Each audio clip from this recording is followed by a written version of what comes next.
പ്രകാരം അറിയിപ്പ് ലഭിച്ച് 3 മാസത്തിനുള്ളിൽ ഉപഭോക്താക്കൾ PNG കണക്ഷനിലേക്ക് മാറണം. അല്ലാത്ത പക്ഷം അവരുടെ LPG വിതരണം നിർത്തലാക്കും. രാജ്യത്തുടനീളം പ്രകൃതിവാതക പൈപ്പ് ലൈൻ ശൃംഖലകൾ യുദ്ധകാലാടിസ്ഥാനത്തിൽ വികസിപ്പിക്കും. പൈപ്പ് ലൈനുകൾ സ്ഥാപിക്കുന്നതിന് വിവിധ അതോറിറ്റികളിൽ നിന്നുള്ള അനുമതികൾ, ഉയർന്ന ഫീസുകൾ എന്നിവ ഇനി മുതൽ തടസ്സമാകില്ല. റെസിഡൻഷ്യൽ അസോസിയേഷനുകൾക്കോ ഹൗസിംഗ് സൊസൈറ്റികൾക്കോ പൈപ്പ് ലൈൻ പ്രവൃത്തികൾക്ക് തടയാൻ കഴിയില്ല.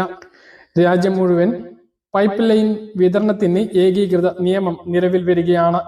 LPGയെ അപേക്ഷിച്ച് PNGക്ക് 30 മുതൽ 40% വരെ ചിലവ് കുറവാണ്. സിലിണ്ടറുകൾ നിറക്കുന്നതിനും വിതരണം ചെയ്യുന്നതിനും അധിക ചിലവുകൾ ഒഴിവാകും. ഗ്യാസ് തീർന്നു പോകുമെന്ന പേടി വേണ്ട. സിലിണ്ടർ ബുക്ക് ചെയ്യാനായി കാത്തിരിക്കേണ്ടതും ഇല്ല. തുടങ്ങിയ കാര്യങ്ങളും PNGയെ പ്രോത്സാഹിപ്പിക്കാനുള്ള കാരണമാണ്.